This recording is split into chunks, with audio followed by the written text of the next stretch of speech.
24వ తారీఖున వైఎస్ఆర్ కాంగ్రెస్ 11 మందికి వచ్చారు, సంతకాలు పెట్టారు. 25 మంది సంతకాలు పెట్టారు. 18/3/2025 ఒకరు వచ్చారు. 19/3/2025 నలుగురు వచ్చారు. లోపల ఎక్కడ వచ్చిన కనపడలేదు అధ్యక్ష. మీరు రానిలేదా?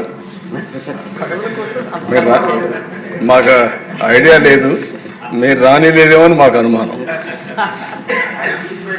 మార్నింగ్ నేను అనౌన్స్ చేశానండి హౌస్లో. దొంగచాటు నుంచి సంతకాలు పెట్టి కర్మ ఎందుకు పెట్టిందో నాకు అర్థం కావట్లేదు. హౌస్లో కనపడలేదు ఎక్కడ. జీతాలు తీసుకుంటూ హౌస్కు రాకపోవడం ఒక తప్పండి. గవర్నమెంట్ జీతాలు తీసుకుంటున్నారు సార్ వీళ్ళందరూ కూడా. జీతాలు తీసుకొని డ్యూటీకి రాకుండా ఉన్న వాళ్ళు ఏమనాలి సార్ మనం? అదే ప్రభుత్వ ఉద్యోగస్తులు కానీ డ్యూటీకి రాకపోతే ఏం చేస్తాం సార్ మనం?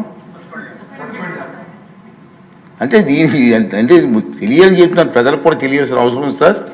అంచేత దొంగచాటును వచ్చి దొంగ సంతకాలు పెట్టే కర్మ ఎందుకు వచ్చింది సార్ ప్రజాప్రతినిధులకి? ఇవన్నీ కూడా మనం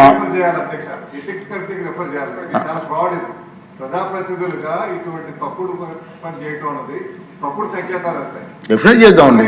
ఓకే, డెఫినెట్గా నేను ఒకసారి రూల్స్ వెరిఫై చేసి అవసరమైన రూల్స్ పర్మిట్ చేస్తే ఎథిక్స్ కమిషన్కి వెళ్దాం సార్. తప్పదు, ఎందుకంటే ప్రజల డబ్బు ఇది. ప్రజా డబ్బుని జీతాలుగా తీసుకుంటూ ప్రజలకు సేవ చేయకుండా దొంగచాటుని వచ్చి సంతకాలు పెట్టవలసిన కర్మ ఇటు ఒకసారి దీనికి అవసరమైతే అంతా పెద్దలందరితో మాట్లాడి ఎథిక్స్ మనోహర్ గారు అంతా అనుభవం మాట్లాడిన తర్వాత అవసరం అయితే ఎథిక్స్ పంపిస్తాం.